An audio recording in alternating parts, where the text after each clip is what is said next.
would you address these challenges as an elected trustee? So we'll begin with candidate Pedro Almeida. So you'll begin first, and then we'll go to your left. So we're just going to go down the table for question number 1. Okay, candidate Almeida. Yes, good evening. As a public trustee with 19 years of service and training, I am proud to represent Wards 1 and 14. I've been a resident of Wards 1 and 14 for 50 years, which reflects my commitment. I'm a graduate of business accounting and environmental engineering, with strong understanding of education finances, and I have served on the salary negotiations committee. The 2 biggest challenges in our schools are facing are student achievement and mental health after the pandemic. As a current trustee, I will continue to hold the director and superintendents accountable in the implementation of policies set out in the multi-year strategic plan as it relates to evidence-based practices for student achievement and mental health. Additionally, maintain quality control through the review of EQAO scores in an effort to identify the needs of students so that our board budgets appropriate resources, student assessments, train staff to meet both the educational and academic needs of our students. I will work collaboratively with fellow trustees and administration to support the motion set forward with a focus on student achievement and mental health.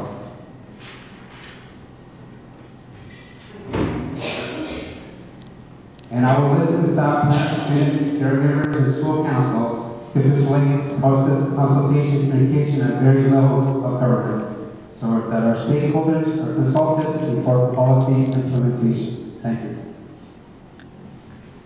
Thank you. Our next candidate, Odelia. First of all, I would like to present my sincere gratitude to the current involvement committee of the London and District School Board for organizing this meeting, which in my opinion provides an excellent opportunity for parents to know who we are and for us to learn what the issues, what our struggles and issues are. As mentioned, I am Gabe Pezuti, and I am proud resident of London, where I have resided since I immigrated to Canada in the late 1990s. I am a practicing Catholic and attend church service at St. Peter's, where I volunteer. Professionally, I am a social worker and have worked as a mental health social worker for nearly 30 years. I presently work as a casual social worker at Victoria Hospital. I have also taught Portuguese as a second language for 20 years at both university and elementary school levels. Education is one of my passions. My broad experience as a respected social worker and educator, as well as my extensive community involvement, has prepared me well to be a strong advocate for your school-related concerns. In my view, the biggest challenges facing our schools and our students include mental health and children with special needs. In the area of mental health, what I would do if I became the successful candidate would be to develop and implement a peer support group and to implement a mandatory stress and coping course. In the area of students with special needs, would increase the number of teaching assistants for support and to develop and implement innovative program activities.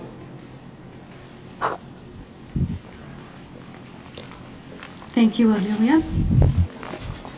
Matthew?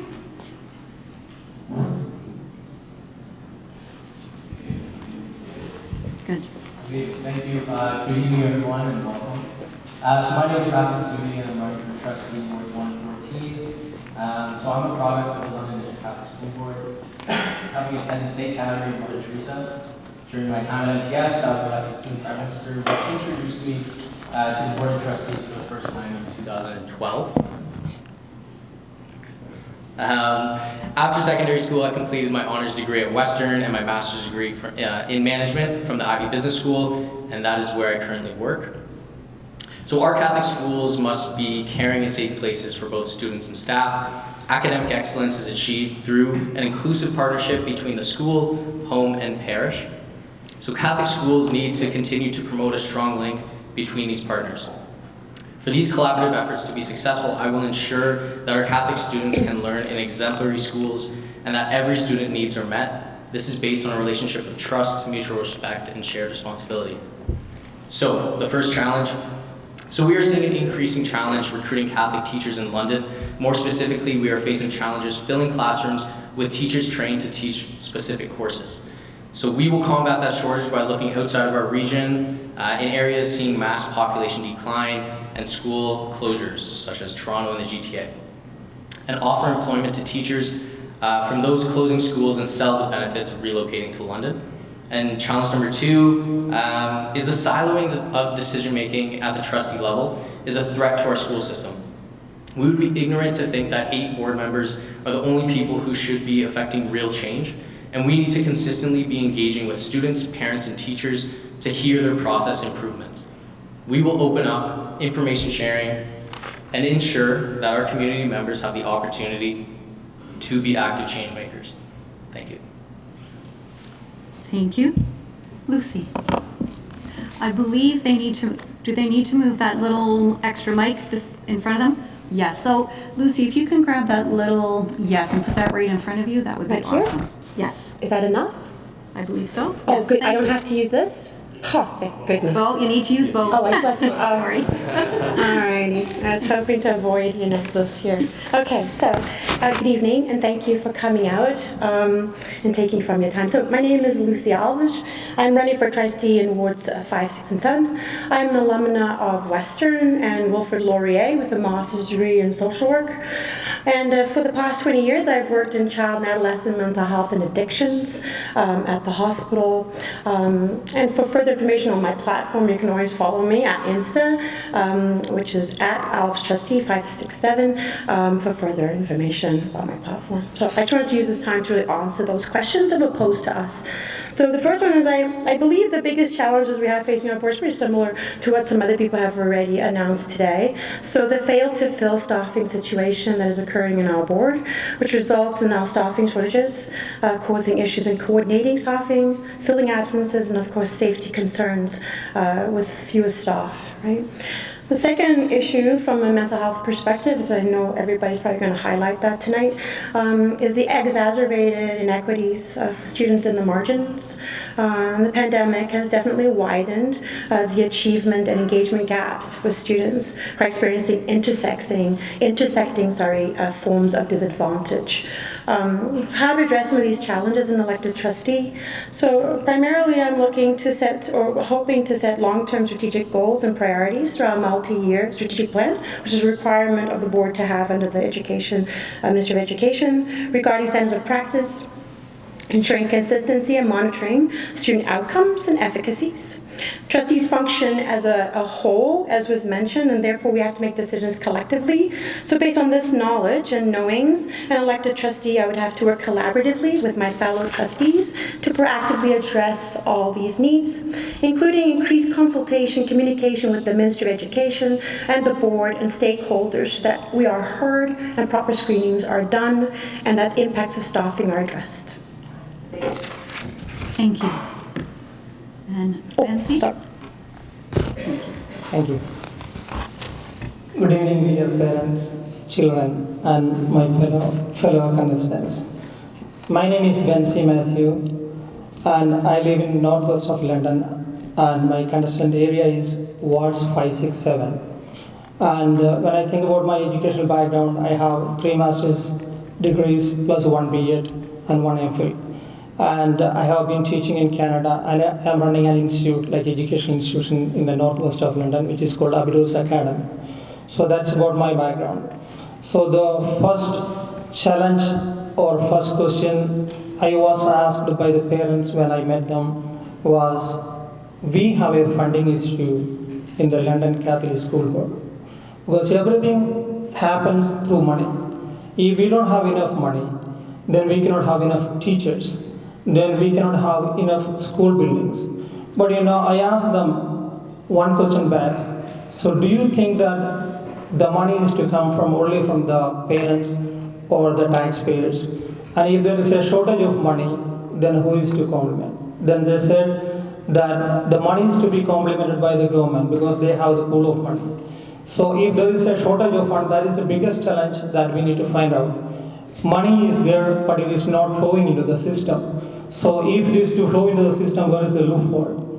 And what we have to do as a trustee to find out where the money is to come from, where the money is to go through. Then the second thing, after the pandemic, many parents are complaining that the children are not behaving the same as before. They have a kind of character disorder, or they don't know how to behave. So the whole point of education is to teach the children how to behave. Thank you very much. Thank you. Gabe? Good evening and welcome. My name is Gabe Pezuti. I am a former teacher, vice principal, and principal with the London District Catholic School Board and a member of the Ontario College of Teachers since 1987. I bring over 35 years of experience in Catholic education to the board. I have served as principal in 4 area Catholic schools. I am a member of Christ the King Parish and served there as a Eucharistic minister. The Board of Trustees in 2021 elected me as the current vice chair of the board. My platform is very simple. It's based on the need to continue to set high academic standards, follow assessment indicators, be accountable and align collaboration with our communities for engagement and continuous board and school improvement. The first challenge that I see is going to the doors in North London. Over the last 2 years, not only has Catholic education in Ontario seen one of its tumultuous years, but education in its entirety. I'm hearing from parents day in, day out, that teachers are not receiving enough support for students on IEPs. They're not getting enough adequate support for the exceptionalities. I do know that there is a shortage and the board is working with that. It is a must that our students with special needs get the level of support they are entitled to. My membership on SEAC will allow me to advocate for more supports for exceptional students. Challenge 2, ensuring that Catholic education is maintained in the province of Ontario. Again, going door to door, I'm hearing calls from people in Ontario that want for one publicly funded Catholic education system. The preservation of Catholic education and the promotion of social justice continues to be a priority of building positive relationships. We will continue to lobby our advocacy groups through the Ontario Catholic Trustees Association and our communities to remain strong. Thank you. Thank you. John? Good evening. My name is John Jevnikar. I'm the incumbent trustee for wards 11, 12, and 13. Over the course of my time as a trustee, I've put in 14 years as a trustee, and I'm well versed in the current governance model of what trustees are expected to do, and that's what my platform is based on. Our first and most important goal is to promote student achievement and well-being. And in that regard, I see that one of the first challenge that we have to do is trying to normalize the educational experience of our students as they come back to what is hopefully a new normal. We have to, I think there's a learning gap that we have to monitor and look at to see how we can close that.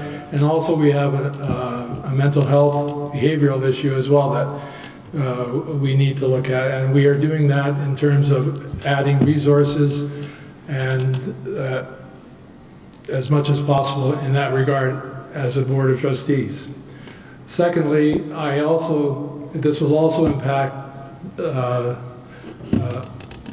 student achievement and well-being is the fact that we are now in a severe shortage of not only just teachers but staff as well coming back and we're trying to normalize this, but we can't because we don't have the staff. So again, we have to monitor our resources, make sure that we can do it as well as possible.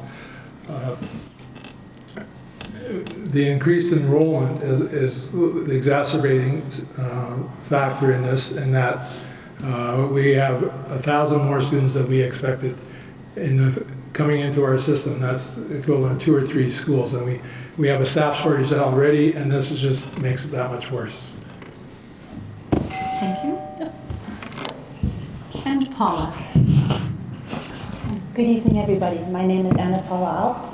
I am running for Oxford County, which encompasses Woodstock, Tillsonburg, Ingersoll, Zora, Norwich, southwestern Oxford region, and Blythe. So I have quite a huge area to support.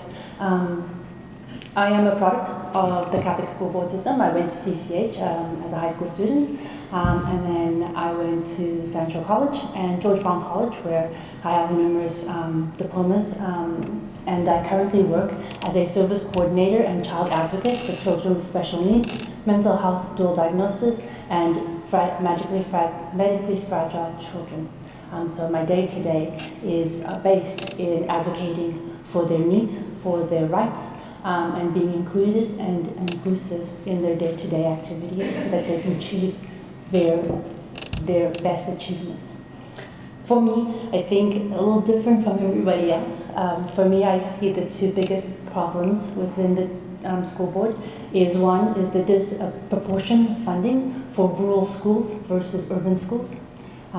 We are really threatened with the notion of closing rural schools and busing our children outside of our communities into bigger areas such as London, where students sit on buses for more than an hour to come to school. My second issue is the constant decline of funding for Catholic schools.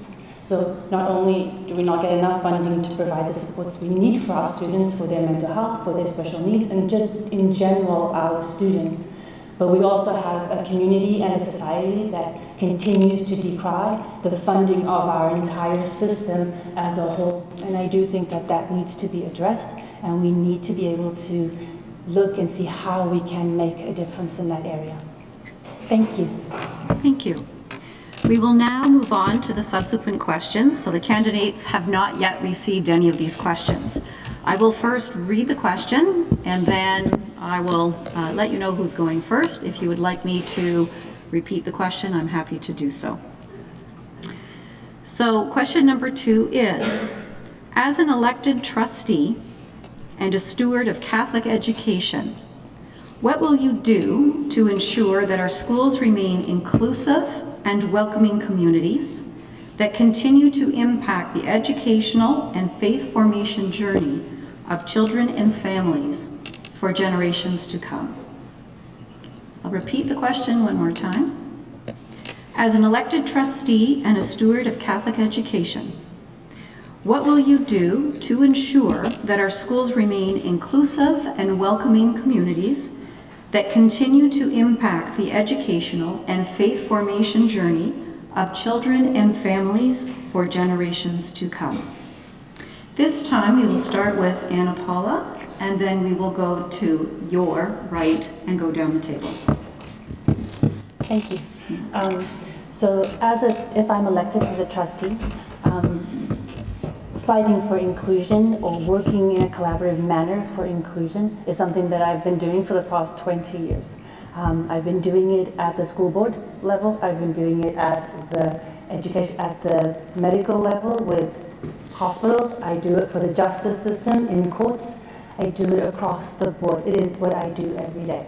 And so I think that moving forward and being a trustee at this table will not change how I do my day-to-day functioning for students. I will continue to advocate for them to be included. How do we do that? We do that by hearing what they have to say. We work with student council. We work with parent groups. We listen to teachers. We listen to principals. We try and form a collaborative way of working together so that we can get to the root of the issues and try and implement programs that actually succeed and make better the societies that are within our schools, so that all children feel included, so that all children feel like they are heard and that they have a safe place to land when they come to school, and that they are not left on the sidelines to struggle by themselves. That is what I will do as a trustee. Thank you.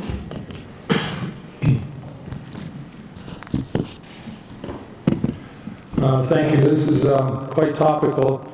Again, as a trustee, we are to develop and maintain policies and organizational structures that promote the board's goals and encourage its pupils. We are in the midst of looking at an inclusion policy. I initiated this because I got some requests about flying the pride flag in June. Obviously, this is a big step for a Catholic board to go to that inclusionary thing, but we didn't. The good thing is that it wasn't just that particular organization that we were going to, or that group that we were looking at developing a policy that would be more encompassing than that. And I think we put out a survey, the biggest survey in our history, and we got a huge response. And we're currently working our way through developing policy, and it won't be just in flying a flag at a particular time, but it will be our way of recognizing and making sure that there is a physical statement that we are all welcoming and inclusive of all students, regardless of what issue that they want to address. Thank you. Thank you. Well, first of all, in terms of the faith component, I think it's very, very important that we continue to give our director the mandate that we hire all of our teachers that are Catholic, that our principals are Catholic, that our superintendents are Catholic. That is important because we bring that into our classrooms so that our schools are faith-based. In terms of inclusion, I do have to agree with Trustee Jevnikar. We were part of a meeting the other day where we want to have an inclusion in our schools that support that policy. And I will share with you how we do that is we include our student senate, our student trustees on our board to give us input on what it's like to be students in our Catholic high schools. Without their input, our policies are nothing. So everything goes back to our students and our student senate. Thank you.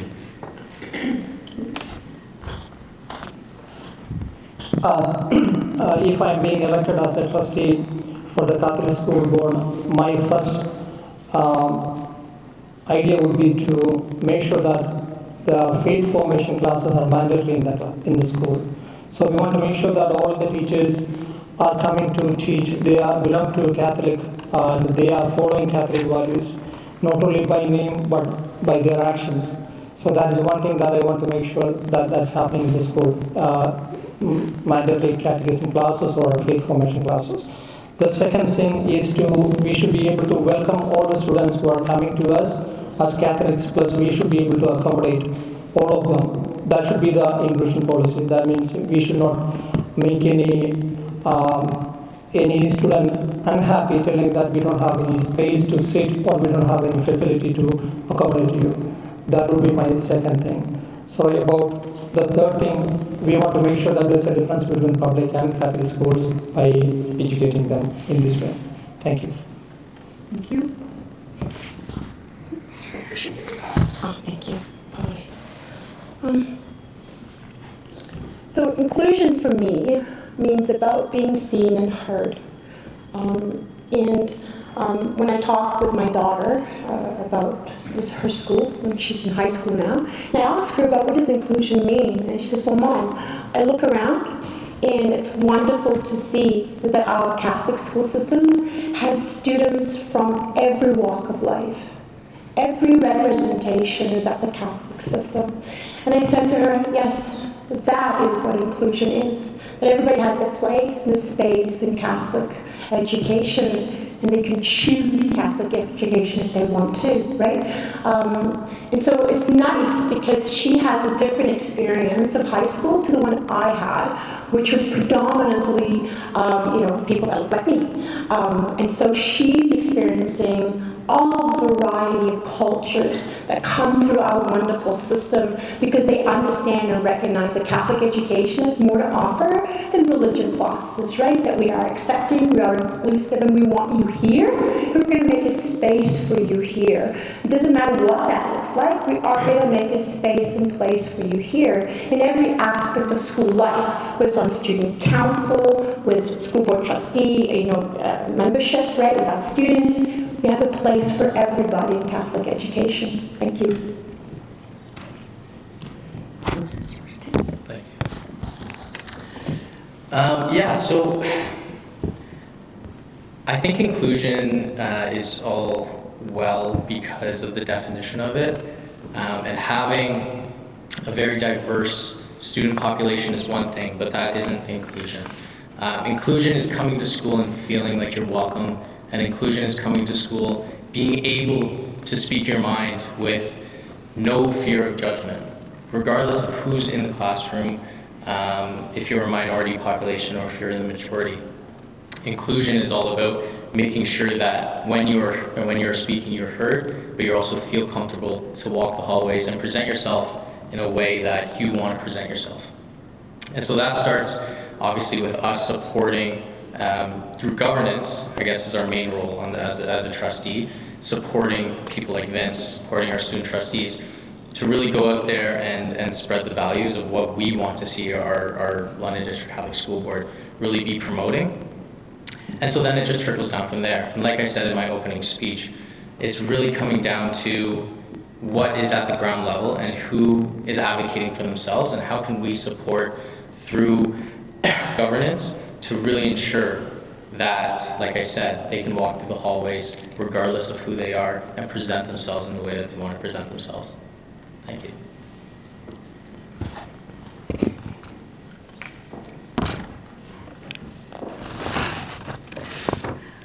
If I was a successful candidate, what I would advocate for would be for training for teachers and students alike, so that students are, regardless of color, age, race, they feel welcome in this institution that they're going to be learning, whether that be, in this case we're talking about schools, of course, but the environment that's going to be accepting, safe, where they can learn and grow. I was talking to an individual the other day, and she told me a story about her own grandson. He is he's not white, and so there was some racism being practiced during recess, and she had complained to the trustee and I believe to the school, and she felt completely dismissed by the school personnel. I think it's important that the school be an incoming environment for all the children to learn, to grow, and be future contributing, productive citizens of our community. Yeah, that would be what I would do if I was successful. Thank you. Just a reminder, that little piece has to go with the microphone. Yes. Thank you. Pedro? Yes. Yes, as incumbent trustee, I'll continue to invite Catholic charities, the Diocese of London school councils, and student representatives, and communicate to OCSTA. OCSTA will continue to communicate to the Ministry of Education that the Catholic education is important in our society, and that faith-based learning is a better educational experience. Thank you. Thank you. For question number 3, I will read it, and I'll read it twice, so you have a chance to sort of absorb the question. As our schools transition from COVID-19, what do you think needs to be done to address the effects of the pandemic on mental health and well-being, student engagement, and learning recovery? So I'll read that again. As our schools transition from COVID-19, what do you think needs to be done to address the effects of the pandemic on mental health and well-being, student engagement, and learning recovery? And we'll begin with candidate John Jevnikar and after John answers, then we're going to go to your left. So Paula will be second, and then we'll go up to the front of the table again.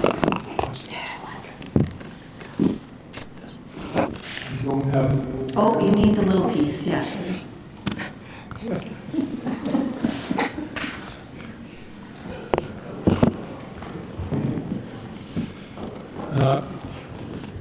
As we move in from the interrupted school educational experience of COVID-19 to what would be hopefully a more normalized one, we need to do more resources on mental health and well-being. And I think we have, from my understanding at the Special Education Advisory Committee, that we have plans to hire a full-time psychologist.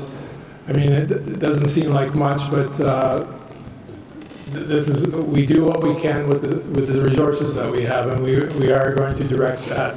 First of all, we have to recognize that there is a problem. So that's always the first step, and we know that we are having an issue. Just with my experience with discipline committees, that not only the mental health is translating into behavioral problems as well. So students need to learn, I guess, how to socialize again. We also need to look at the learning gap that has occurred because of the pandemic. And this is not across the system. I think depending on the socioeconomic system, status of the parents, that learning gap could be much worse. So we will have to address that, and not only address it, but also devise a way of following up to make sure that we narrow that gap. Thank you. It goes to Anna Paula. Oh, yeah.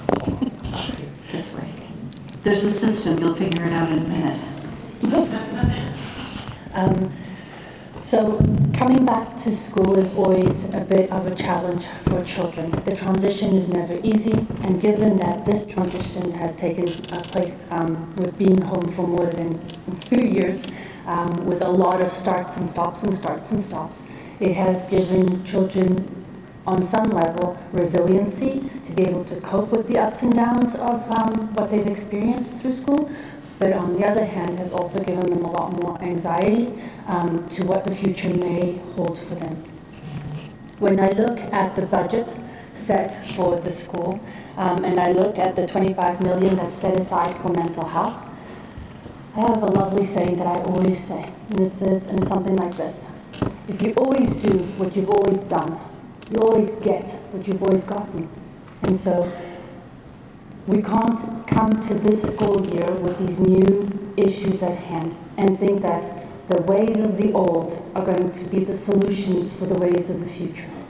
And so we need to be able to look outside the box. We need to be able to look at what children need on the ground and come up with plans and solutions for them.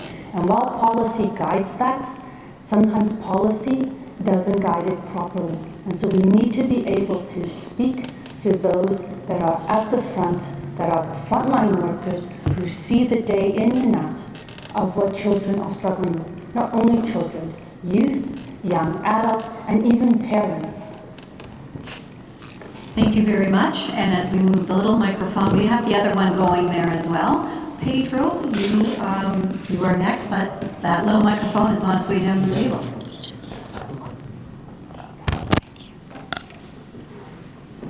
Thank you. Yes, as an incumbent trustee, I will thoroughly review EQA scores to identify the needs of students, and so that the board appropriates the right funding to the right type of student needs.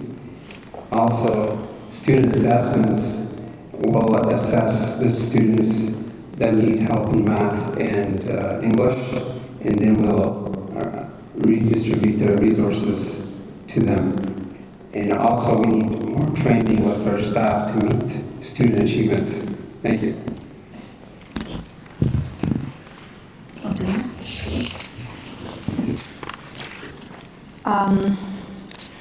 I believe that our students are still suffering from the lingering impact of the COVID-19.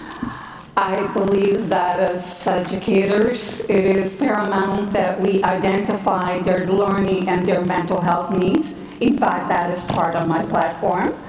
I propose that we develop and implement a peer support group where trained students can support their peers and where students can feel safe and comfortable in seeking support, thus mitigating the anxiety and the stigma that all can often be a barrier to accessing mental health services.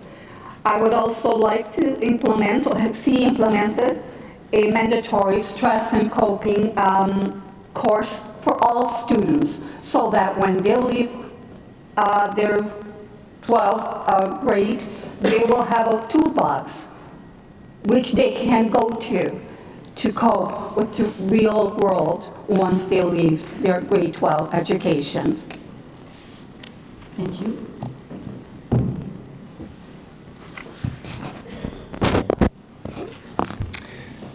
All right.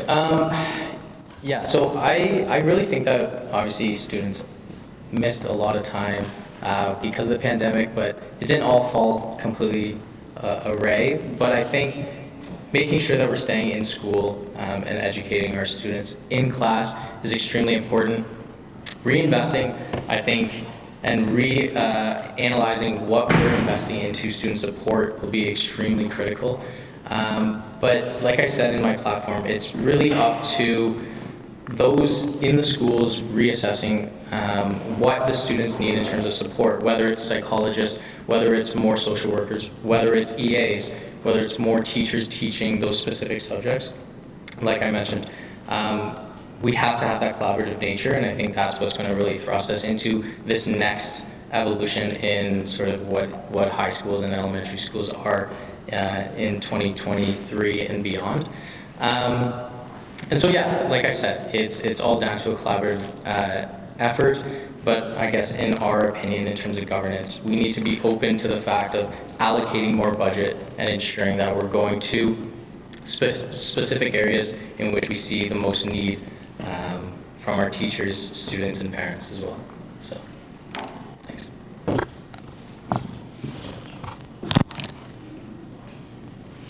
It's hard to follow when everybody's already had a chance, right? So you kind of feel like you're piggybacking on everybody else. So anyway, so for me, when I think about mental health, well-being, student engagement, and learning recovery, that was like it's a lot of individual needs. So from my perspective, it's not a blanket response that we have to these very specific concerns that are being raised by parents and caregivers and educators and students particularly. So as has been mentioned before, it is sort of something that has to be assessed school by school, community by community, jurisdiction by jurisdiction. And at the end of the day, who knows what matters and what counts? The people that actually go to those schools and know what's happening in their schools at that time and what they need. So yes, a psychologist, I believe, is a very important investment. However, it might not be needed for every school. Another school might prefer to have more sports. Another school might prefer to have more social engagement in different ways. I had a young boy today, he said to me, Lucy, why is it that schools only have academics and sports? I asked him to make a good point. What do you think you need? He said, I need a chess club.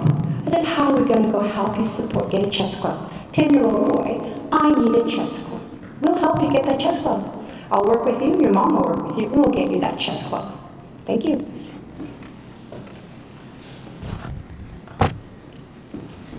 COVID-19 has severely impacted the mental health and well-being of our children than we think. So it was like taking a child from the school and put him in online. That means he is staying at home alone. And many parents were not able to see what was happening to the child, whether he was studying online, whether he was opening the camera, and whether he was doing something else. So after the transition, he came back to school as a new person because he lost all his friendship, or maybe he lost his identity. So in my opinion, many of the students need a counseling because we need the help of a psychologist to see why the child is behaving in a different way, why they are becoming aggressive, why there is a character disorder or behavior disorder. So we need to find out the root and cause of the issue that we are facing. That's why in my opening remark I told you how to behave and where to behave. That should be the focus of education, and this became worse after the COVID-19. Thank you.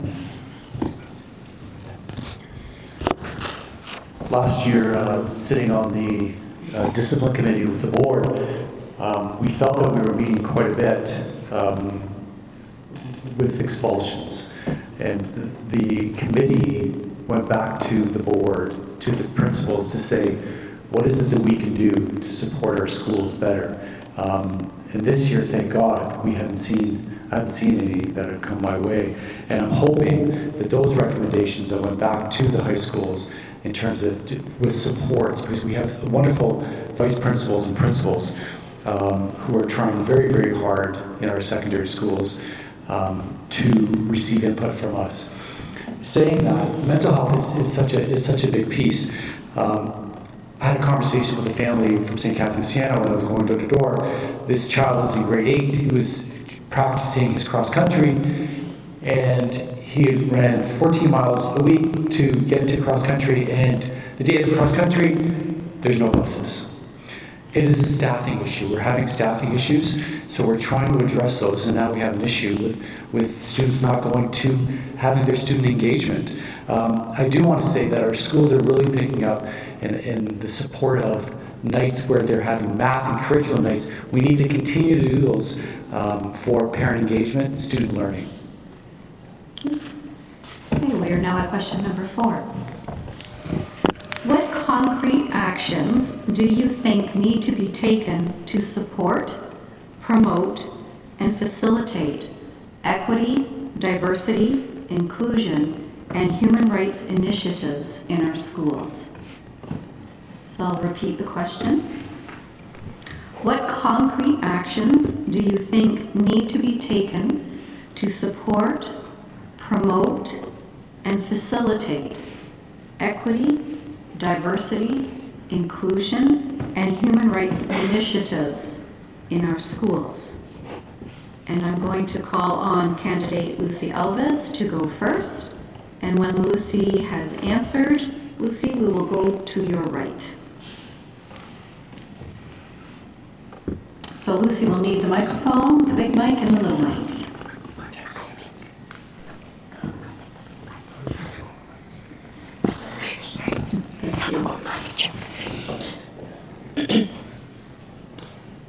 Well, that's a humongous question, right? Like, because all of those things are very specific, right? And there's no really definitive question, right, around exactly what human rights, are we addressing? Like, it's very global what they're asking, and so, and as you said, I'm a candidate, right? So, with regards to my knowledge of the board and what we have to do, and Fly wants to participate as well. So, I know what we have available to us are things like our multi-year strategic plan, which is due to be revised in 2023. So if these are issues that are raised by schools, raised by students, raised by caregivers, we definitely have to look at putting them into a more formalized conversation, which could be reflected in our multi-year strategic plan, as I mentioned, coming up. And because we as trustees, we are in charge of policy specifically, and in terms of budgeting, right? And so when it comes to implementation of these very issues that the caregiver or the individual raised, we can only look at policy and how that policy could impact the concerns, and then look at implementation through, our administrators and our schools. So that's what I would be able to do only. Okay?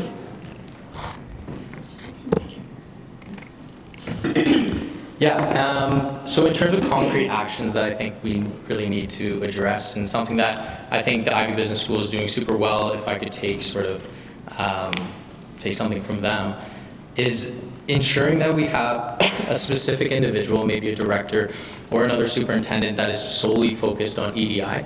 Because like I said in my other answer, EDI isn't all about just making sure we have a diverse set of students.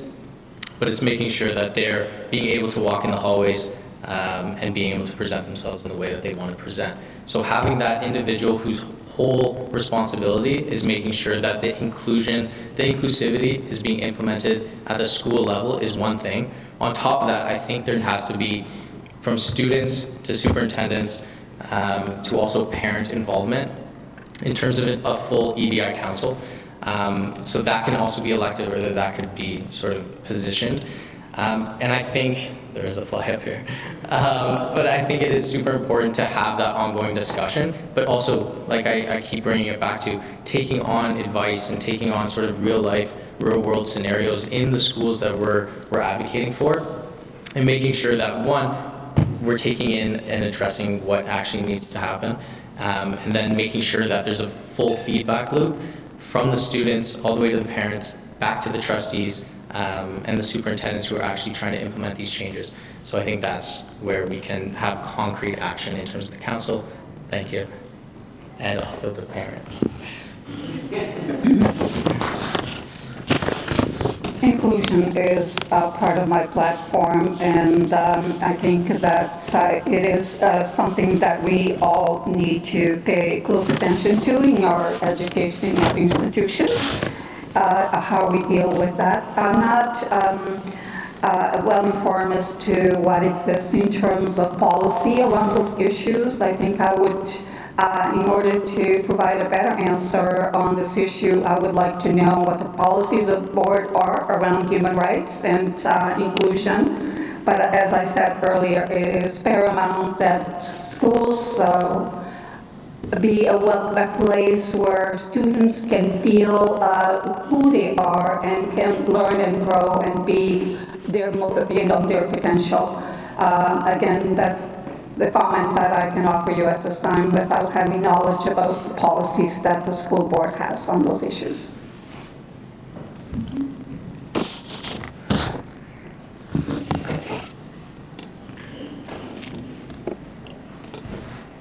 Yes. As an incumbent trustee, a request by motion to administrations to start a public input session. Also, a survey monkey for student input. Contact PIC and all school councils to fill out a survey. The board will receive all the administration report and to bring forward to our policy committee to implement the changes. Thank you. Now we need to move the microphone a little bit down the table to Anna Paula.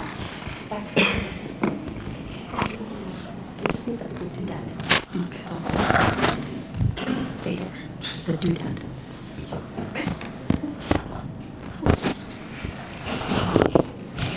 Thank you. So inclusion is an interesting word, isn't it?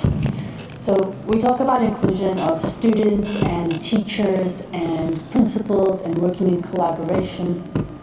The truth of the matter is that we are part of a school system who's not very inclusive. And to be frank, one of the reasons why we're struggling with teacher shortages and not enough EAs and not enough people to support our children is because of one very fundamental thing. They need to be Catholic. And so while I may not be able to make changes of that level, it would be something that I will promote to try and change people's understanding. Because if you are a teacher, you are paid to teach. It doesn't matter the subject that you are teaching a person. You don't have to believe 100%. You have to teach it. And so if teachers are willing to teach, then we should be willing to open our doors to include those individuals who will teach religion, even if it is not of their faith. They could be Christian, they could be Baptists, but we all read from the same pages. We all read from the same Bible. We're all made in God's image. And so if we want to be inclusive, it needs to start at the top, and it needs to start with basic policies that are not inclusive to everybody.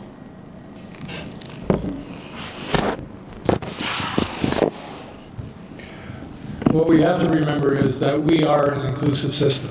Part of the responsibilities of the Board of Trustees is to, in conjunction with the Director, form a multi-year strategic plan. From that comes the board improvement plan, and from that, each school has to do a school improvement plan. Part of that plan concerns belonging or inclusion, and so we have to continue to do that. In addition, we have got, I think we were a little behind the times when we should have had an inclusionary policy, in the sense that how do we recognize if someone comes to us and asks for recognition? We never had that in place. We're now developing that in place, and in conjunction with that, we will also develop a means, or a physical means, of showing that we are inclusive and that we recognize the different groups. And it won't be maybe the traditional way, it might be something different. The setting of lights that we see around town, sometimes the Canada Life building or City Hall, depending on what they're trying to recognize, whether it's orange for truth and reconciliation or purple for women's rights, we may do that as well. But we have consulted the system, and we are looking to do that. So that is one concrete example. The little mic has to go. Thank you. So I see this question as two-part. I see the inclusion of students with special needs, and that is one issue, and I see the inclusion of students with diversity. With the special needs students, I want to talk a little bit about that just for a second. We had a track and field meet last year with 3,500 students that were involved in the track meet, but we canceled our Special Olympics. That cannot happen again. So we need to really look at our inclusionary policy and say, why can't we offer that for our special needs students, but we have it for our other students? So I'm going to follow up on that, and I will continue to look at that as well with our board. In terms of the inclusionary policy with our students, our board does a really, really good job with Leroy Hibbert with race relations. So I'm really pleased to see that in our elementary schools, not just during Black History Month, but during the whole year. I'm really proud to see that our inclusionary policies right now have started in our high schools. Our high school students are having times in their schools where they're celebrating inclusion, and I do like what the approach that our board is taking right now, that we are looking at using a symbol for an inclusionary, either through lights or symbols. Thank you.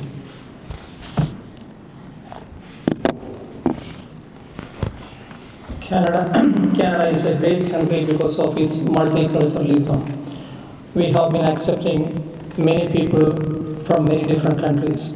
So basically, the essence of multiculturalism is equity or equality, then diversity, then we observe human rights, and we make sure that everyone is treated equally. That's one thing.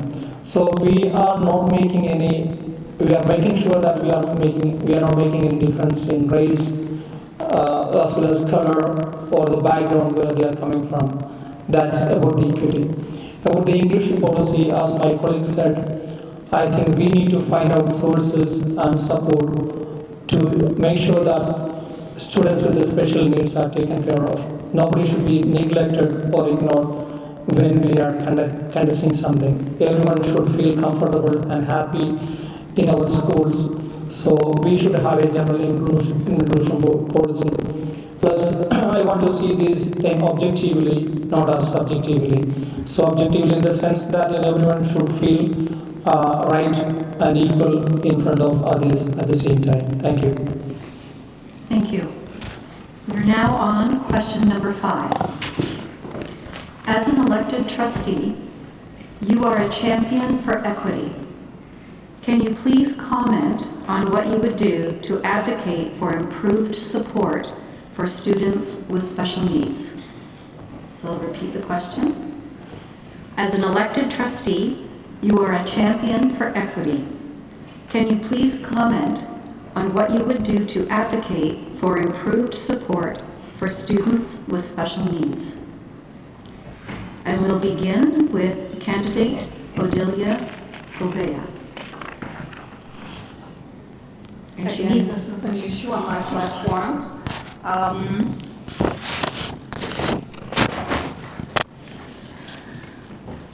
what would I do if I was the successful candidate, trustee? I would ensure that each child with special needs has the resources he or she needs in order to learn. That could be a teaching assistant to facilitate with the learning, or some other resource that the child needs in order to benefit from being in the school system and maximize its potential by participating in the activities and be part of that inclusiveness that we talk about. For instance, increasing the number of teaching assistants to provide that one-to-one learning assistance for a child with special needs. Implementing some innovative ideas. For instance, a child that's in recess standing by himself, having no one to play, will have a buddy system. Make sure that that child is inclusive. Again, talking about inclusiveness, to me, that's inclusiveness. Having that body system to promote and facilitate inclusiveness. Thank you, and I forgot to mention, we're going to your left. See, the pattern is left one, right next, left one, right next. We're going left, Matthew, you're next. Yeah, I think this is a relatively simple answer, and I think it really comes down to staffing, right? And ensuring that on the ground level and sort of in the schools, the way that we can support and advocate is ensuring that the students who require, say, EAs or specific teachers, making sure that they're actually there. I think we can talk all about sort of implementation and policy and budget, but I think at the end of the day, if there's no one there to help them out, I think that's the main issue. And so essentially making sure that we have that as a staffing issue. And on the other end of it, being who we're really supposed to be in the community and answering those phone calls from people in our wards and parents in our wards, and making sure that they're getting heard and they're making sure that their students are being their needs are being met. And so making sure that you're answering the phone calls, making sure that you're answering the emails, and at the end of the day, like I said, it's simple. Just being there for the parents and for the students, and ensuring that they have the support. And then on the flip side, making sure that we're implementing and making sure that we're hiring, so that everybody has the opportunity for all their needs to be met. Thanks.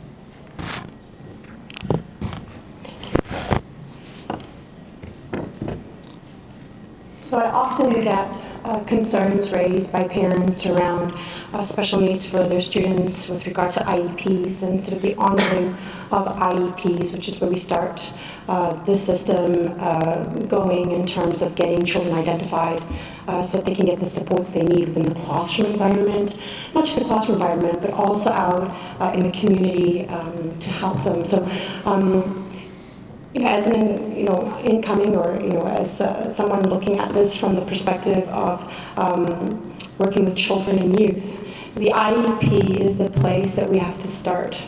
Because an unidentified child cannot be helped.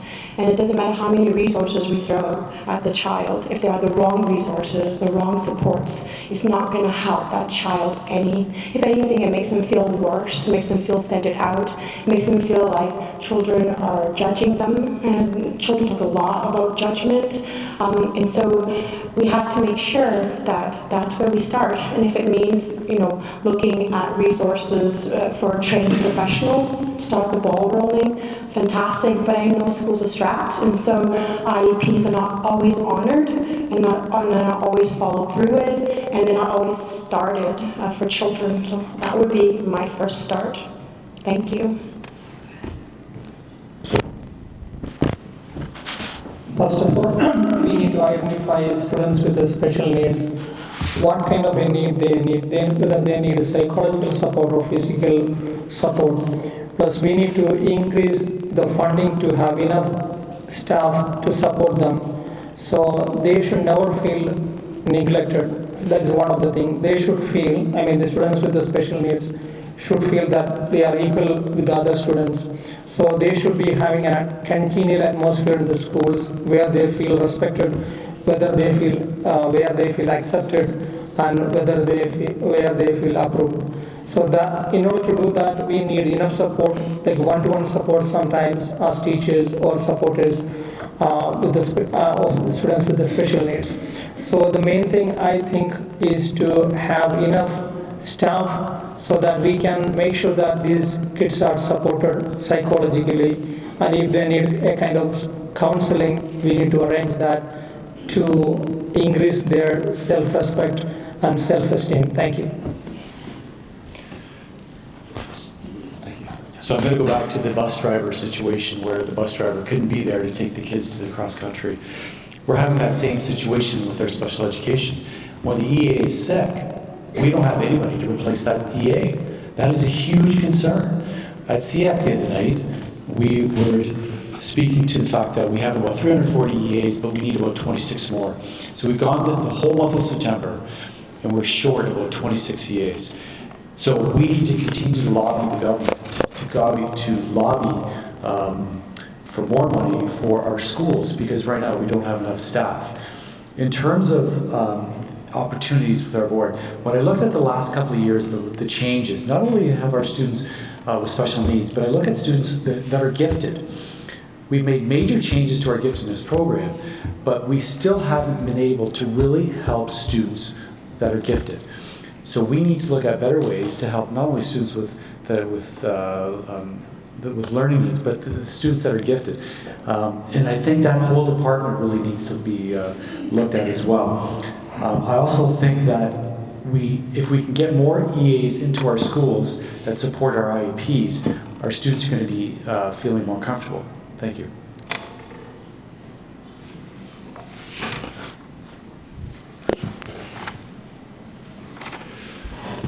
A long time ago, it was because of special education that I became involved as a trustee, as a parent of two special needs daughters.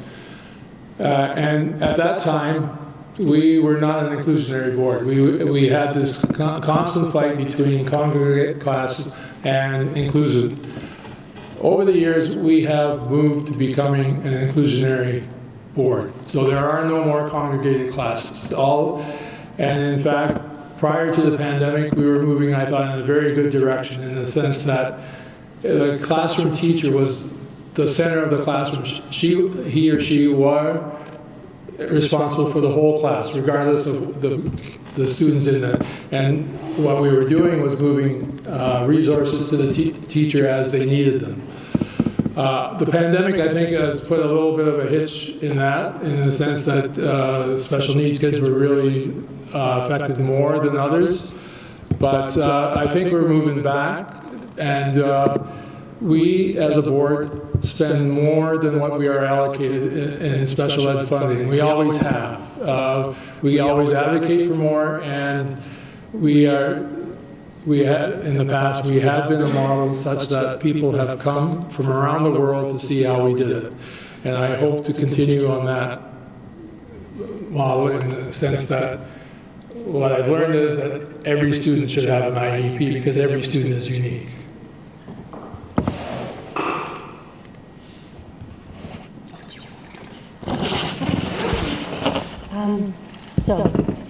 Supporting students with special needs. So supporting students with special needs, yes, EAs are important, ISPs are definitely where the students need to start because you need to know what they need in order to help them. However, there also seems to be a lot of duplication of service because schools don't work with community partners. So if a child already has a behavioral therapist in the community, they don't need the autism team to come and provide behavioral therapy. What the school needs to do, or the school needs to be open to, is to have a community behavioral therapist come in with the strategies that they have implemented at home, in community, in respite, in camps, to come into the school and provide those same strategies. Because the thing that is the most difficult for children with special needs and those with autism is inconsistency. Inconsistency. So when you have BTs who have therapies and strategies in school that are A, B, and C, but then they have a behavioral therapist in the community that says E, F, and G. It's very confusing for a child with special needs to know which one is the correct one. And so then they don't know which way to go.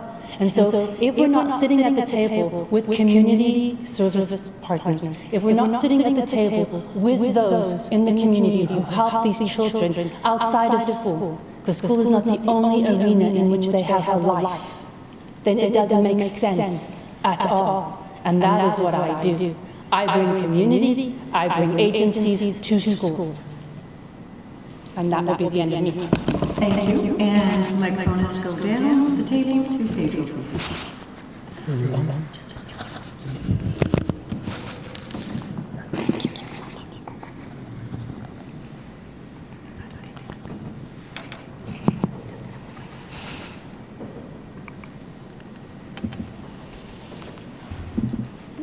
Yes, as an incumbent trustee, we received reports from the CI committee, and the CI committee provides the board all the information for students for special needs. As an incumbent trustee, I read reports at the board in response to these needs, and I will hold accountable that administration implement policies and apply for all grants available. Another suggestion, I was on the fundraising committee, and fundraising in our schools, they raise great amounts of money, and those funds should be reallocated towards these students' needs in our system. Thank you. Thank you. We are now on question number 6.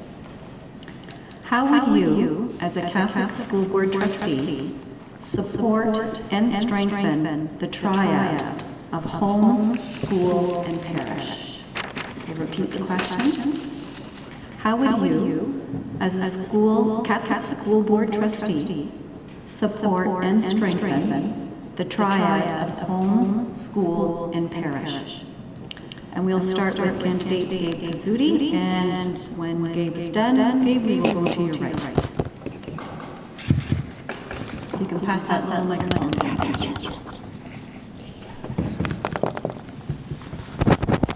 Homeschool and parish starts with the relationship that we have with our parishes.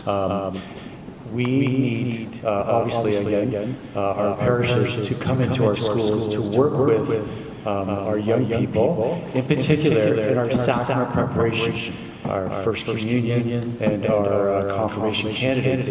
So it's really important that we have a welcoming with our parish team. It's very, very important that we promote a very healthy relationship with our parish teams so that they feel welcome when we come into our schools.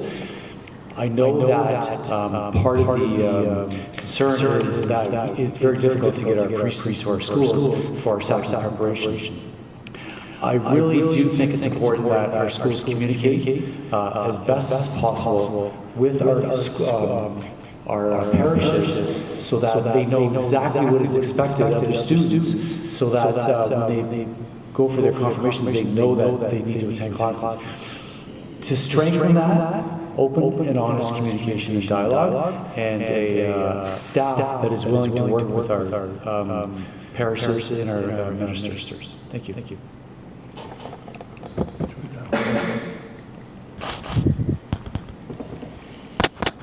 The whole point of Catholic education is to bring the kids based on their moral, ethical values, based on moral and ethical standards. So the parish, the home parish, and the priest who is servicing there has lot can do lot with the students in the parish. So we need to make sure that our home parish is working hand in hand with the schools in that region or under that church.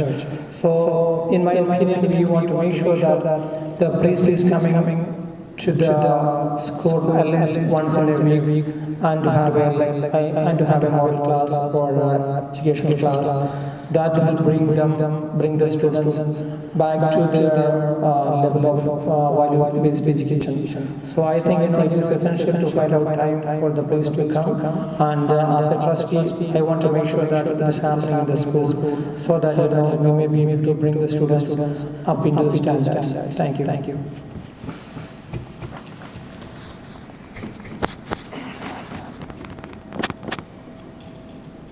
So homeschooling parish. So it's an interesting sort of comment. I believe faith starts in the home. It doesn't start at the parish level. So it really starts with parents, grandparents, and the traditions we have of Catholicism within our homes. It's from our homes they spill off to our schools, and from our schools they spill off to our parish. So it's not necessarily a triad, yes.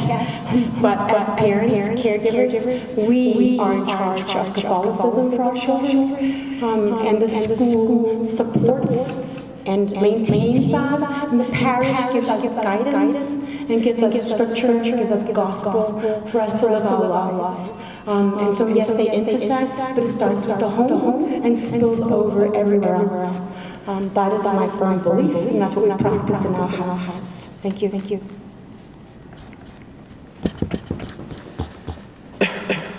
So I think the intersect between church and school is predominantly all about sort of the values of social justice. Ensuring that all of our teachers, not just religion teachers, are really advocating for that social justice, and ensuring that they're getting guidance from our parishes. Making sure that we, at the trustee level, and then sort of trickling down, ensuring that our priests are coming into their individual schools on a frequent basis and providing either training, but also just being there for the chaplains and for the students. I think that's extremely important in terms of that intersect, or at least the triad. And sort of what was mentioned before, making sure that within the school system, that sacrament prep is happening at the class level. Because if I can think back to my experience, I think that's a very fond memory of going up and practicing in grade 2, getting the communion. So making sure that that's still a thing, and I think that ties back into sort of the COVID aspect of it too. Making sure that we have the ability and support, and also the teaching capabilities to be able to teach that sacrament prep within the school, and that sort of ties into going to church on Sundays and making sure that it's all one big triad, like we keep mentioning. So thank you.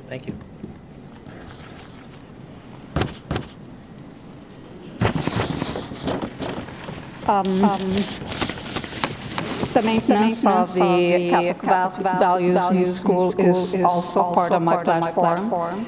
And what I would do to strengthen that relationship, I would work collaboratively with the church and the school to make sure that the students are actively participating in church activities and vice versa. A good example would be to have the children form choirs and practice and participate in Sunday service. I think that would be an example of strengthening that relationship between school and parish.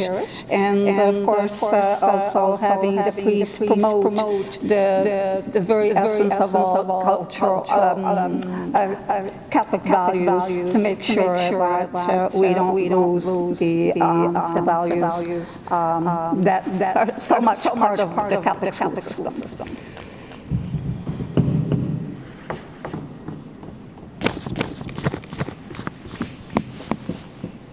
Yes. Our faith as Catholics starts in our own. Starts with our parents. We participate in the parish. In our church, and our children participate in our schools. I believe the priests should be more visible in our schools, and sacraments should be implemented in religion classes again. Also, Catholic charities should be included in our fundraising in our schools. Thank you. Thank you, and if we can have the little microphone come down too.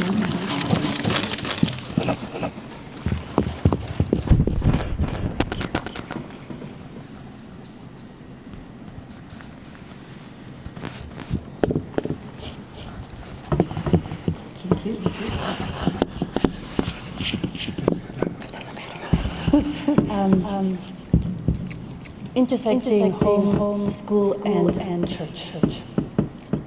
is an interesting thing. I think like most of us here at the table believe it really does start with your family. It starts with your family. It starts with prayers at bedtime. It starts with traditions. It starts with understanding that God does not just come when you're at school or when you're in church.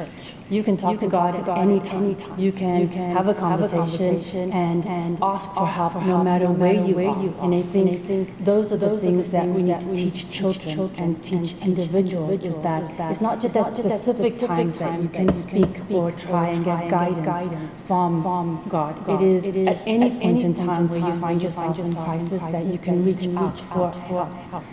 That being said, I think it's important that priests are more active in the day-to-day runnings of schools or being available at schools, alongside teachers and people that support children who are having youth who are having some difficulties or not having difficulties. Just a nice soft place to land where there is no judgment and you can ask the questions that you need to ask or want to ask.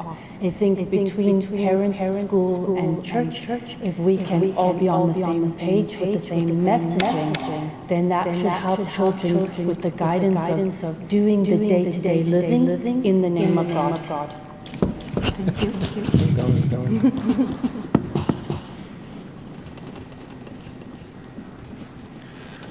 you. We talk about this whole school triad a lot, but it's a very strange relationship.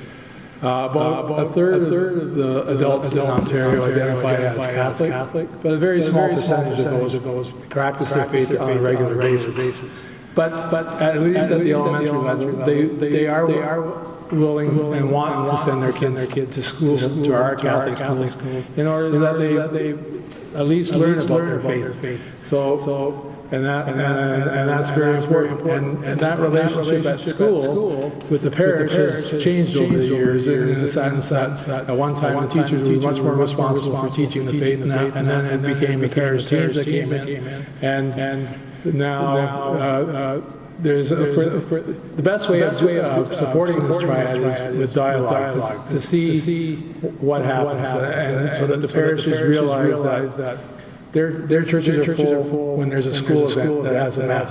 That's the only time that it's full. But the other thing that we need to realize is that like the renewing the promise of the Catholic bishops, it's a journey, a faith journey, and we have to meet people at where they're at, so that does not only include students, but our staff and ourselves as well. And that's why we need to keep the dialogue open with this whole school parish triad. Thank you. We are now on question number 7, second last question of the evening. What are your views on the role of technology in teaching and learning? So I'll repeat the question.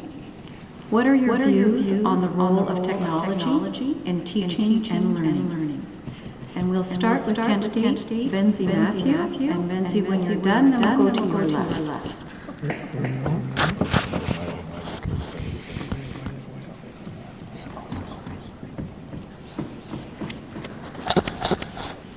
Yeah, I got the chance while I was thinking about the question, technology, teaching and learning. So nothing is happening in this world without technology, because we are living in an age of technology, so we cannot avoid the use of social media. So children use the tabs, children use computer, children use laptop or tablets to learn everything. So everything is done through online thing, and everything is done through technology. So we need to make sure that the effective use of technology in teaching and learning is done. So the students may be using the technology, the social media or the medium that they are getting for something else. So the teachers and the parents and even the trustees can be making sure that the student community is making use of the technology that is in front of them for education purpose, for good purpose, and while they are browsing something, it is for the betterment of them. So in my opinion, it is a collective and team effort. Nobody can say that you should not use a cell phone or a mobile. Thank you.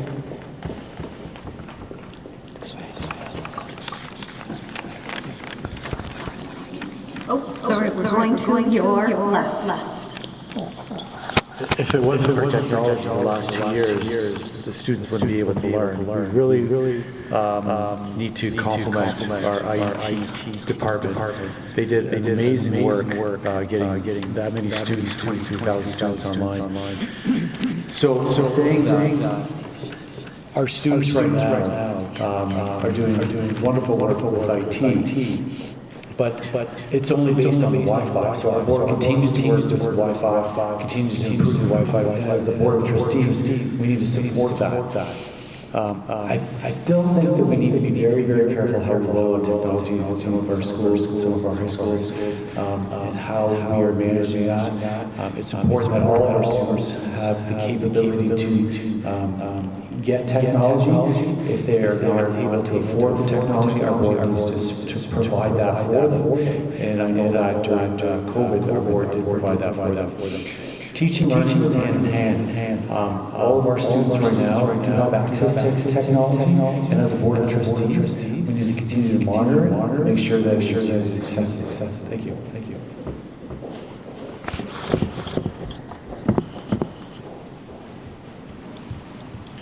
So having spent 15 years of my career in the government on computers and network support, I am a big proponent of technology. But having said that, nothing will replace the personal interaction between a teacher and a student in the learning process. What technology can do is augment that. I mean, this is, if nothing else, this is what we've learned in the past two and a half years with the pandemic and switching to virtual learning. Technology will all be, you cannot take technology out of our society anymore. It is crucial to our well-being and the way we operate. But it will not replace that personal teaching moment that a student and a teacher will find. But we do need to find, we are learning as we go along on how technology will fit in. And sadly, I guess it means the end of snow days, because we now know how to, within 24 hours, less than 24 hours, switch to virtual learning. And so it is an evolutionary process.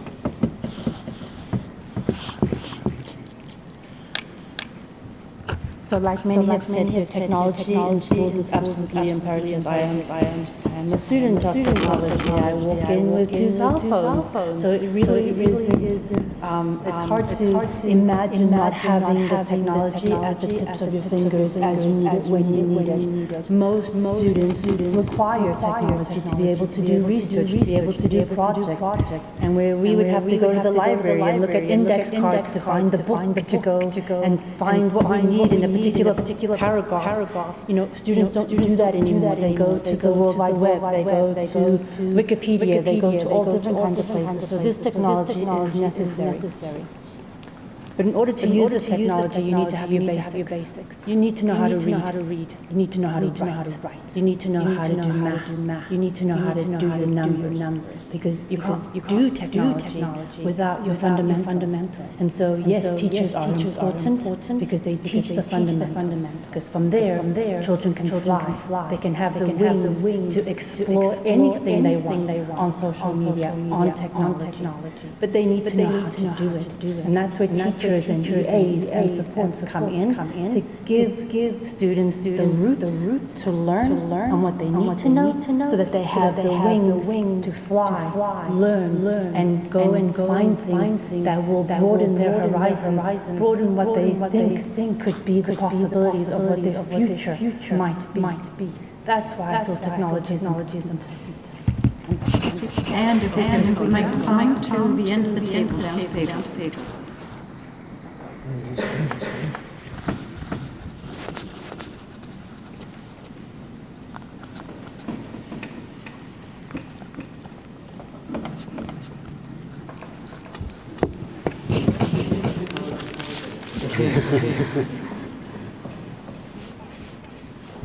Yes. Technology is a tool for teaching and learning. For example, as an incumbent trustee, I attended a conference in Sudbury. At that conference in 2013, iPad technology, iPad minis, was demonstrated in a workshop, and iPad Mini was used for accessibility and students with disabilities. It was an option you can select on the iPad Mini, and it was already included as part of the software package. And that presentation and workshop was so amazing. I brought it forward to that PowerPoint presentation. I requested from the consultants, and I brought that PowerPoint presentation to our school board and presented to school council and administration. And we started fundraising for iPad Minis. And secondly, I brought it forward a motion in projection technology, which covered 85% of classrooms within 4 years with Mark Weaver, the superintendent at that time. Thank you.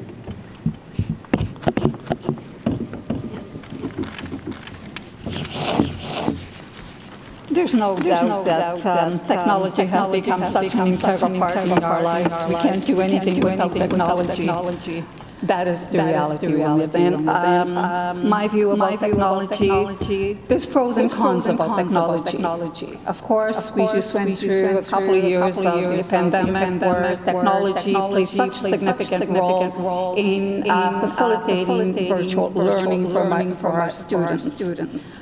However, I don't believe that technology should replace the in-person learning. The in-person learning is crucial to development and the learning needs of our students. I think that that's my position on the technology issue. Thank you.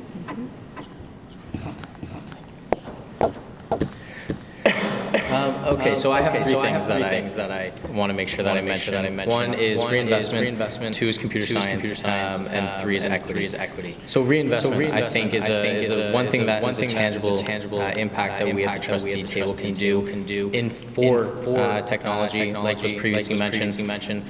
Really adapting to COVID really taught us that there's a massive need for technology, not only when we go back home, but also in the schools supporting our teachers and our students. To computer science, obviously it's a new sort of age in that curriculum, and so making sure that we, and I guess going on my first point, reinvesting and ensuring that those teachers have all the equipment needed to facilitate good curriculum for computer science and coding, which is obviously extremely new.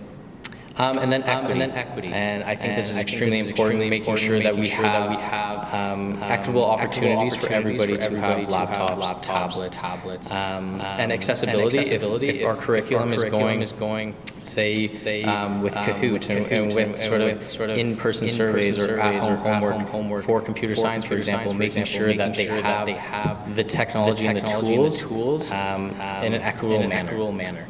So I think that's extremely important. Thank you. So technology in my house goes like this. Laptop is open, cell phone is down, iPad is up, Facebook is up, FaceTime is on. My daughter's FaceTiming with, I would say, at least up to 2 or 3 of her classmates to help in her learning. She helps with their learning. It's been phenomenal technology in my home in terms of learning, helping one another, building community among students. It's incredible. So the value of technology, not just in teaching and learning in the classroom, which is, I know that's sort of the concern of many people, it goes beyond the classroom. It lands up in the homes. And when children go off to college and university, I say the people actually implemented the strategy to start technology was colleges and universities. Because if you did not know how to use technology, you were at a complete disadvantage when you went to college and university, because everything is online. Drop boxes, getting your notes, your classroom notes, talking to instructors, talking to teachers, everything is there. So we are. It's important that at the cornerstone of our education that we have technology, teaching, and learning blended together. As our youth move on to post-secondary, into jobs. It's just a part of their lives. I mean, look at TikTok. Who doesn't know about TikTok? Thank you. And we are now at our final question of the evening. Explain the type of relationship that you intend to have as an elected trustee with your constituents, including the students, with the board's administrative team, and with municipal government.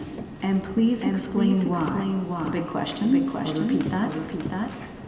Explain the type of relationship that you intend to have as an elected trustee with your constituents, including the students, with the board's administrative team, and with municipal government, and please explain why.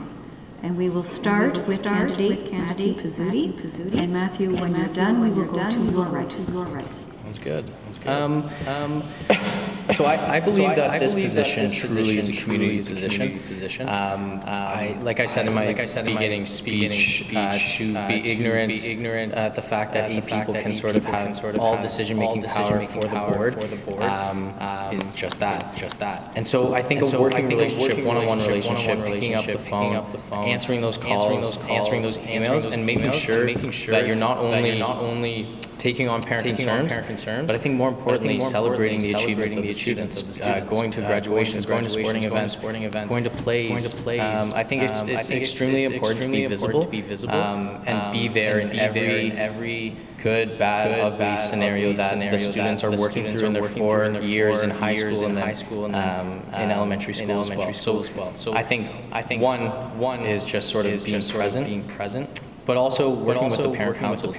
I've heard so much that parent councils are sort of in the weeds all day long, making sure that they're seeing advocacy, and then there's no support from the actual board level. And so making sure that you're having meetings with them, or even sitting in those meetings to offer your support, I think is extremely important. So being visible, making sure that you can give them the opportunity to be heard, and celebrating everyone's achievements. Thank you, and we're going to your right.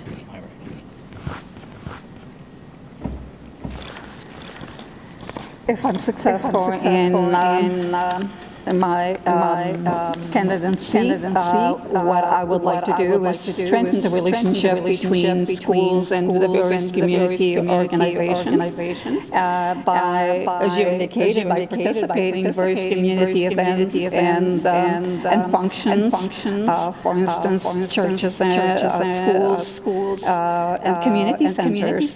Make myself available, make my presence known, listen to their concerns, make sure that I understand their struggles, advocating, linking them up with resources that are in a better position to help them with whatever issues, and just getting to know the families and the students that I will be representing. Those would be my goals.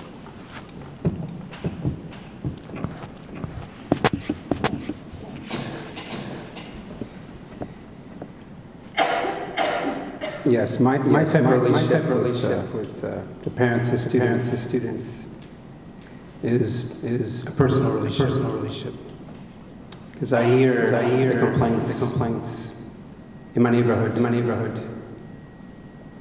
When I visit the schools, when parents run across the parking lot to talk to me, because there's a big concern going on. And I tell them, don't be afraid. Send me the email, because I understand how you feel. And you're suffering, because you want the best for your children. My relationship with the administration is professional.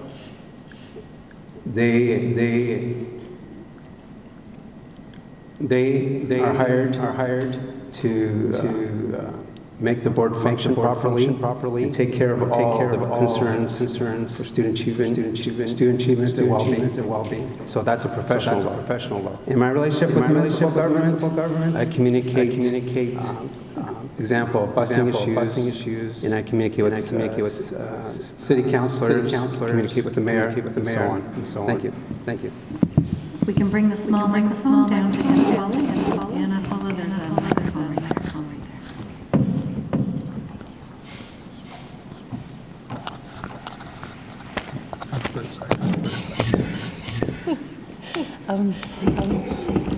Thank you.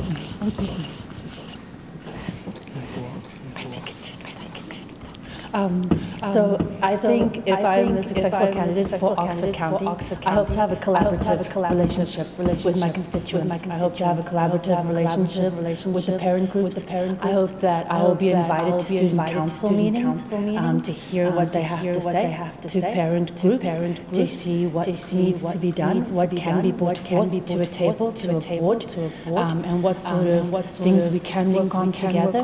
But nothing doesn't work if it's not together and in unison and in a collaborative manner. I can't be the only one sitting at a board level fighting for things without the support of parents, without the parents showing up to board meetings that are of importance to their schools, to their students, to their children. It is for all of us to get stuck, to get sort of in the mud, and work together to clear a pathway so that we can make changes for our students and for our way of life. So my policy will be an open door. I will not only just attend events. I hope to be able to go to the schools. I hope to be able to speak with the parents. I hope that they will contact me on Insta, on my Facebook, on Wikipedia, on TikTok. I hope they find me in any way they can, including running across the parking lot when I happen to be at that school. So I hope that I will form a good relationship with all different levels.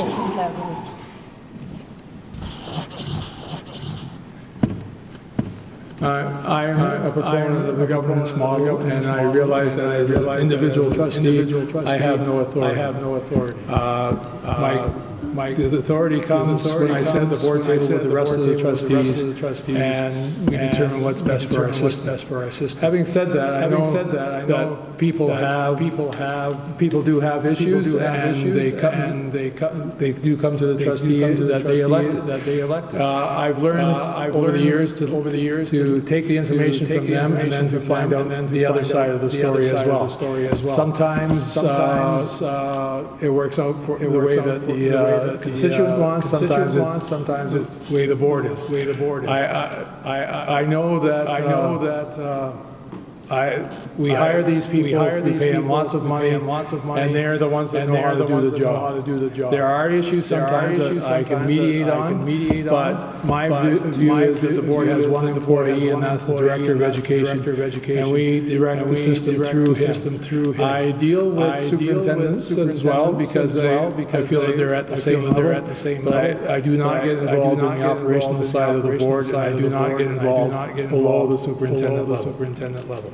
And I am an advocate for having a student voice at the table, because these are the ones that are the center of our educational world. So I just want to remind everyone, we do have a education policy. That policy, the parents have issues go to the teacher first, not running through hard ones. You are going to that teacher, you're going to that principal.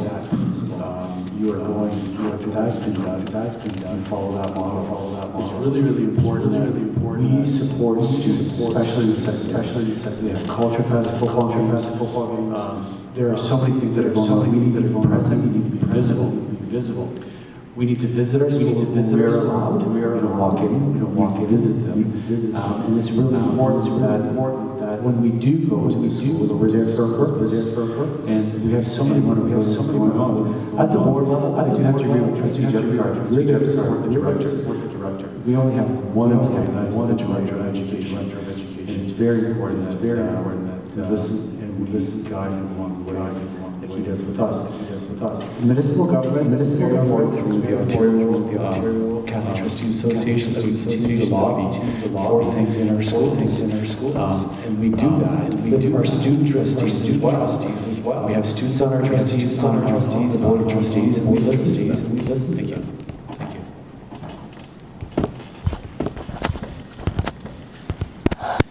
if I am being elected, which probably be, I will come back to you parents firstly to say thank you. Then I will try to maintain a healthy and coordination with all the teams involved when I am in that activity as a trustee.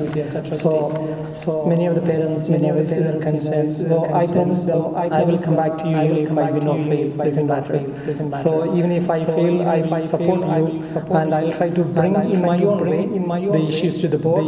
Through if it is to be solved by the board or by the authorities or by the municipal government, I'll support you.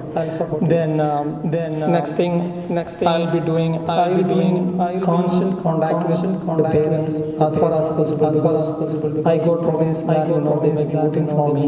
Luckily, so I have to go back to them to say thank you, thinking that they voted for me. Then about the student, I have been with the student for more than 20 years as a teacher, as a lecturer. So I cannot live without them. So I'll go to the government, I'll go to the other trustees to get the help. Then finally I will try to find out the funding for running the schools in a better way. Thank you.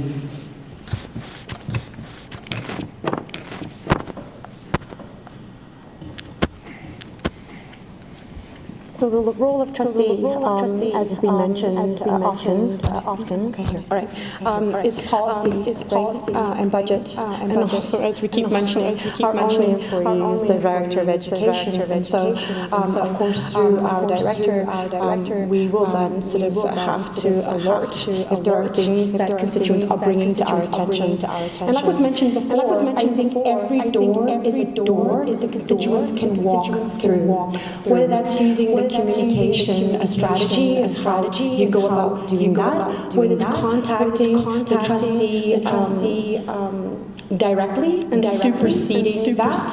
We don't decide for parents how they choose to communicate their concerns. It's not for us to decide. And if they choose to run across the parking lot, put on your running shoes, off you go. And as has been said before, technology is available for you to connect with us. That's why we're there. That's why we make ourselves available to you. And I agree, there's some things we cannot resolve on our own because we are a body of 8. And as 8, we have to work collectively and collaboratively to make sure things happen. With regards to administration, I think for me, if that is what you choose, it's really to understand the roles and mandates of our administration. Without knowing those, I'm not sure what would be important. And in the municipal government, I think we have committees that work with the municipal government based on different issues that arise. And I'm done. Thank you. And I would like to now invite the candidates to share their closing remarks.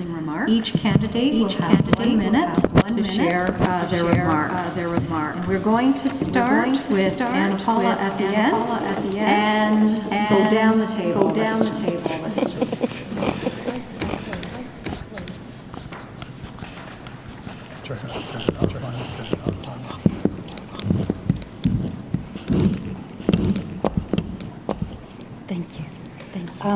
So, as I mentioned, I'm running for Oxford County, and if I'm elected, I hope to work collaboratively on all levels, on all policies, and looking at the benefits for all students, both rural and in the urban settings. For me, a school is more than just a place where children and youth can earn an education. They're also the hub and the lifeblood of a community. And so it is important that everybody have a voice, everybody have a way to communicate their needs and their wants in whatever manner that is easiest for them. And then as their representative, to bring it back to the table of 8 and try and figure out a collaborative way in which we can affect policies that make sense at the bottom, those that are accessing the service, those that are using the service, those that are affected by it day to day as they spend 8 or more hours in these institutions that provide them with the knowledge for future. Thank you. First of all, let me thank the Parent Involvement Committee for organizing this, and thank you to the people that are attending here and those that are watching. I know that when Mike Harris took away our right to tax, for some reason the interest in trustees suddenly dropped. I don't know why. I'm an experienced and capable trustee, and I will work hard on your behalf if I'm elected, and I will continue to work in the same ways that I have in the past. And it's a collaborative way, and it within the model of governance that is proposed. And a shameless plug, if you want to read more, I'll put in my plug for my website, jevnikar.ca, JEVNIKAR. Thank you. And as a board, we're going to have challenges. But I will always lead with gospel values and always stay focused on our Catholic identity to support the most important thing in our schools is our students and our families. I will always work to sustain an inclusive environment for the board, our school communities, and to be safe and welcoming places for our stakeholders. It's been a privilege to serve as a trustee for the last 4 years and work with the team to overcome the many challenges that we faced, especially during COVID. The board's commitment to Catholic education, our faith is what sets us apart. As outlined in the Catholic Grounded Invitation, we are prepared as students to be discerning believers. Our role as a trustee is to always continue on that stewardship. I look forward to supporting students and families in pursuit of academic excellence. Dear parents and audience for watching me offline and online. So I have to thank you for attending this function. So I will come back to you after 4 years to tell you what I did for the Catholic board and to the children in our community if I am being elected. So remember only my name, Bensi Matthew, when you go for voting. Forget about all other names. So please vote for me. I'll be your voice in the Catholic School Board. So I am giving you my word, promise and guarantee that I will be your voice in the Catholic School Board. I will get it done for whatever you need. Thank you. Well, we gotta have a chuckle every so often, right? So don't take ourselves too seriously. My closing remarks are really very short. So in closing, effective boards identify when and how to leverage the knowledge, skills, and experiences of their members to best serve students and communities by remaining ethical and transparent. I wish you all a pleasant evening, and thank you for taking the time to attend our open house and have a few chuckles while we go at it. So firstly, thank you to everybody for coming, and thank you to the Parent Involvement Committee for having us out. So like I previously mentioned, I want the trustee position to revert back to a community role in which I push myself and my fellow trustees to engage holistically with parents and students by attending parent council meetings and not only tackling concerns, but like I said previously, celebrating the achievements of students. And additionally, I really hope to lobby the government to finally fund the remaining amount to build a new Regina 1. Thank you.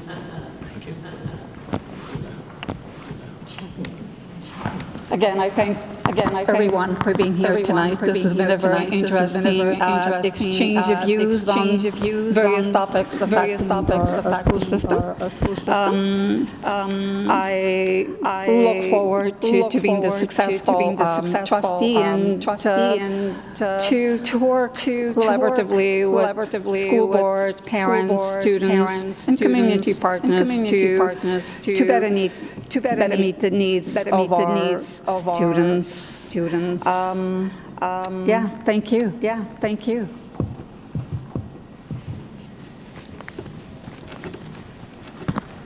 Yes, thank you for Pick and school council, all the guests we have here today. My closing remarks, as a parent, I strongly believe caregivers need a voice when it comes to decisions that impact not only the education of their children, but also the emotional and physical well-being. By building a sense of community and maintaining a unified, consistent voice, together we can influence municipal and provincial governments to act. In closing, I'm always open to finding creative solutions to concerns raised by schools and student caregivers. I'll put my 10 cents at RMC. We've already submitted a proposal, and I will continue to lobby the provincial government. My motto is kids come first. Thank you. God bless you. Thank you, and that concludes this evening's session. I would also like to thank the Parent Involvement Committee for providing this opportunity for the London District Catholic School Board community. I'd like to thank the candidates for your participation in this important information evening. And I'd like to thank everyone for joining us in person and those who joined us online. A special thank you to Principal John Marinelli and the St. Thomas Aquinas staff for being such gracious hosts tonight. Safe journey home. God bless. And don't forget to vote. Thank you.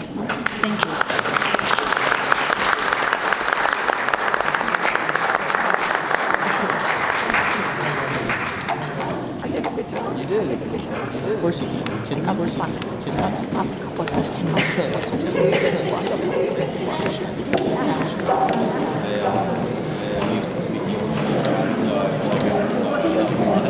Yeah, that's it.